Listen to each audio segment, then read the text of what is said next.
ഉത്സവം തുടങ്ങിയിട്ട് കുറച്ച് ദിവസമായി. ഇന്നാണ് അവസാന ദിവസം. അതുകൊണ്ട് തന്നെ ഇന്ന് നല്ല തിരക്കുണ്ട്. വൈകുന്നേരം വിളക്കെടുപ്പും രാത്രിയിൽ ഒരുപാട് കലാപരിപാടികളുമുണ്ട്. അടുത്തുള്ള ഗ്രാമത്തിൽ നിന്നുള്ളവരും ഇന്ന് ഉത്സവം കൂടാൻ വരാറുണ്ട്. ബാലയും കൂട്ടുകാരും അമ്പലത്തിൽ വന്നോളാം എന്ന് പറഞ്ഞെങ്കിലും സിദ്ധു അവരെ വിളിക്കാൻ വേണ്ടി മനുവിനോട് വണ്ടിയായി പോകാൻ പറഞ്ഞിരുന്നു.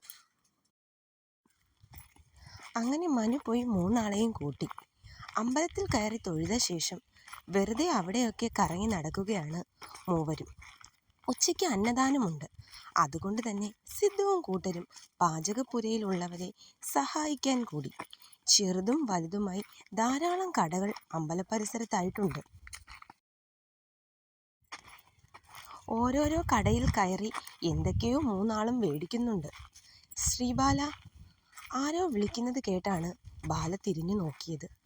മുന്നിൽ നിൽക്കുന്ന പെൺകുട്ടിയെ പെട്ടെന്ന് തന്നെ ബാലയ്ക്ക് മനസ്സിലായി.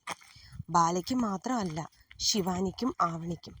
പത്രത്തിൽ സിദ്ധുവേട്ടനൊപ്പം കണ്ട പെൺകുട്ടി മാധുവായിരുന്നു അത് എന്ന് അവർക്കും മനസ്സിലായി. എനിക്ക് ശ്രീബാലയോട് കുറച്ച് സംസാരിക്കാനുണ്ട്. എന്നോടോ? എന്നോട് നിങ്ങൾക്ക് എന്ത് പറയാനാ? ബാല ചോദിച്ചു. മാധു ചെറിയൊരു പുഞ്ചിരി നൽകി. അതൊക്കെ പറയാം, താൻ വാ, നമുക്ക് കുറച്ച് മാറിയിരുന്ന് സംസാരിക്കാം. ശരി. ബാല മാധുവിനൊപ്പം നടന്നു. കൂടെ തന്നെ ആവണിയും ശിവാനിയും. ഞാൻ മധുമതി. എല്ലാവരും എന്നെ മാധു എന്ന് വിളിക്കും. നിങ്ങൾക്കും അങ്ങനെ വിളിക്കാട്ടോ. എൻ്റെ വിവാഹമാണ് 2 ദിവസം കഴിഞ്ഞാൽ. ഇതൊക്കെ എന്തിനാ ഞങ്ങളോട് പറയണത്? ബാല ചോദിച്ചു. മാധു ഒന്ന് ചിരിച്ചു. ഞാൻ വിവാഹം കഴിക്കാൻ പോകുന്ന ആളിനെ നിങ്ങൾക്ക് നല്ലതുപോലെ അറിയാം. അതുകൊണ്ടാണ് നിങ്ങളോട് പറയുന്നത്. പിന്നെ ആളിന് ഒരേ നിർബന്ധം, ഞാൻ തന്നെ നിങ്ങളോട് കല്യാണക്കാര്യം പറയണമെന്ന്. എടി, ഇനി സിദ്ധുവേട്ടൻ എങ്ങാനും ആവോ ഈ കല്യാണ ചെറുക്കൻ? ആവണി ശിവാനിയുടെ ചെവിയിൽ പറഞ്ഞു. ഒന്നും മിണ്ടാതെ ഇരിക്കടി. ശിവാനി കലിപ്പായപ്പോൾ ആവണി മിണ്ടാതെ ഇരുന്നു. ഞങ്ങൾക്കറിയാവുന്ന ആരാ കല്യാണ ചെറുക്കൻ? ബാല ചോദിച്ചു. നിങ്ങളുടെ ജിത്തുവേട്ടനാണ് എന്നെ വിവാഹം ചെയ്യാൻ പോകുന്നത്. ജിത്തുവേട്ടനോ? മൂന്നാളും ഒരുപോലെ പറഞ്ഞു. അവരുടെ ആ പറച്ചിലിൽ മാധുവിന് ചിരി വന്നു. അതെ, ജിത്തു തന്നെ. ജിത്തു എന്ന ജിതിൻ. ഞങ്ങൾ തമ്മിൽ ഇഷ്ടത്തിലാണ്. കോളേജിൽ പഠിക്കുന്ന സമയത്ത് തൊട്ടുള്ള ഇഷ്ടമാണ്, മാധു പറഞ്ഞു. അപ്പോൾ ജിത്തുവേട്ടൻ കോളേജിലേക്ക് പോയിട്ടുണ്ടോ? ആവണിയാണ് അത് ചോദിച്ചത്. മാധു ഒന്ന് മൂളി. ഞാനും ജിത്തുവും സിദ്ധുവും ഗോപുവും സ്കൂളിൽ പഠിക്കുന്ന സമയം തൊട്ടുള്ള ഫ്രണ്ട്സാണ്. കോളേജിൽ എത്തിയപ്പോഴും ഈ ഫ്രണ്ട്ഷിപ്പ് അതുപോലെ മുന്നോട്ട് പോയി. ഞങ്ങൾക്ക് 3 പേർക്കും ഒരു കോളേജിൽ തന്നെ അഡ്മിഷൻ ലഭിച്ചു. പക്ഷെ ഗോപു എഞ്ചിനീയറിംഗ് ആയതുകൊണ്ട് അവന് വേറെ കോളേജിൽ അഡ്മിഷൻ കിട്ടി. എങ്കിലും ഞങ്ങളെല്ലാം പരസ്പരമുള്ള ഫ്രണ്ട്ഷിപ്പ് തുടർന്നു. ബാലയ്ക്ക് അറിയോ, ഡിഗ്രിക്ക് കോളേജിലെ തന്നെ ടോപ്പറായിരുന്നു സിദ്ധു. തുടർന്ന് MAക്കും MA പൊളിറ്റിക്സിൽ റാങ്ക് ഹോൾഡറായിട്ടാണ് സിദ്ധു പാസ്സായത്. ആ കോളേജിൻ്റെ തന്നെ അഭിമാനമായിരുന്നു അവൻ. മാധു പറഞ്ഞു നിർത്തി. പക്ഷേ ഇത്രയൊക്കെ പഠിച്ച സിദ്ധുവേട്ടൻ എന്താ ഇങ്ങനെ തല്ലും വഴക്കും വർക്ക്ഷോപ്പിലെ ജോലിയൊക്കെ ആയിട്ട് കഴിയുന്നത്? ശിവാനി ചോദിച്ചു. മധു ബാലയുടെ മുഖത്തേക്കാണ് നോക്കിയത്.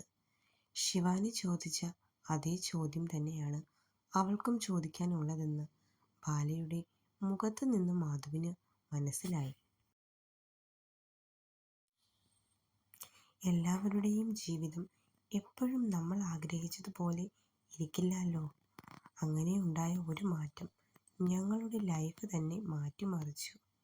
നോക്ക് ശ്രീബാല, സിദ്ധുവിനെക്കുറിച്ച് നീ അറിയാത്തതായിട്ട് പലതുമുണ്ട്. അതൊക്കെ അവൻ തന്നെ നിന്നോട് പറയും. പിന്നെ സിദ്ധു എനിക്ക് എന്നും എൻ്റെ നല്ലൊരു സുഹൃത്താണ്. സുഹൃത്ത് മാത്രമല്ല, എൻ്റെ ഒരു കൂടപ്പിറപ്പ് പോലെയാണ്. അത് അന്നും ഇന്നും എന്നും അങ്ങനെ ആയിരിക്കും. ആരൊക്കെ എന്തൊക്കെ പറഞ്ഞാലും നീ അവനെ തെറ്റിദ്ധരിക്കരുത്.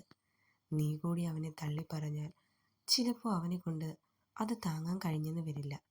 അത് പറയുമ്പോൾ മാധുവിൻ്റെ ശബ്ദമൊന്ന് ഇടറി, കണ്ണുകളും നിറഞ്ഞതുപോലെ. ബാല അത് ശ്രദ്ധിച്ചിരുന്നു. എങ്കിൽ ശരി, കല്യാണത്തിന് നിങ്ങൾ എല്ലാവരും വരണം. മാധു അതും പറഞ്ഞ് അവരുടെ അടുത്ത് നിന്നും എണീച്ചു. ഞങ്ങൾ വരാം ചേച്ചി, ബാല മറുപടി പറഞ്ഞു.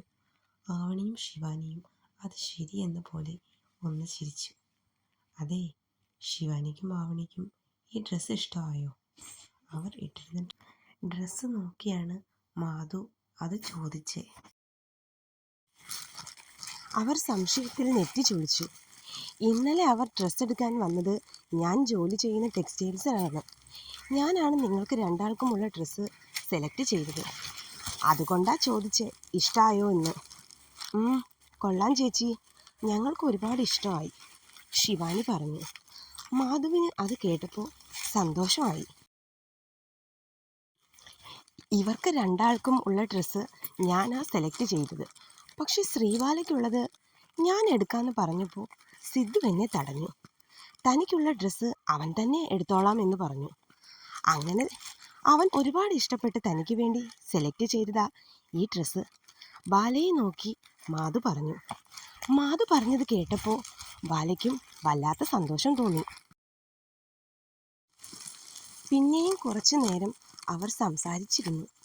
ഇടയ്ക്ക് എന്തൊക്കെയോ ആവശ്യത്തിന് വേണ്ടി പുറത്തേക്ക് വന്ന സിദ്ധുവും ജിത്തുവും കാണുന്നത് വളരെ സന്തോഷത്തോടെ ഇരുന്ന് സംസാരിക്കുന്ന മാധുവിനെയും മറ്റുള്ളവരെയുമാണ്.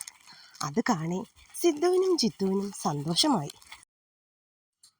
വാ, കുറേ നേരമായില്ലേ ഇവിടെ ഇരിക്കാൻ തുടങ്ങിയിട്ട്, നമുക്ക് ആ കടയിലൊന്ന് പോവാം, ആവണി ഒരു കട ചൂണ്ടിക്കാട്ടി പറഞ്ഞു. എല്ലാവരും അവൾ പറഞ്ഞ കടയിലേക്ക് നോക്കി. എങ്കിൽ പോവാം, എല്ലാവരും ഒരേ സ്വരത്തിൽ പറഞ്ഞു. മാധവും അവർക്കൊപ്പം കൂടി. പലതരം അച്ചാറുകളും ഉപ്പിലിട്ടതും വിൽക്കുന്ന ഒരു കടയിലേക്കാണ് അവർ പോയത്. അവരുടെ ഇഷ്ടത്തിന് ഓരോന്ന് മേടിച്ച് കഴിക്കുന്ന ഇടയ്ക്ക് സിദ്ധുവും ഫ്രണ്ട്സും വന്നു. അങ്ങനെ അവരും അത് കഴിക്കുന്നതിൽ കൂടി. പിന്നെ ഉച്ചയായപ്പോൾ അമ്പലത്തിൽ നിന്ന് തന്നെ എല്ലാവരും ആഹാരം കഴിച്ചു. കഴിക്കാൻ നേരം സിദ്ധുവിനെ ബാല നോക്കുന്നുണ്ടായിരുന്നു.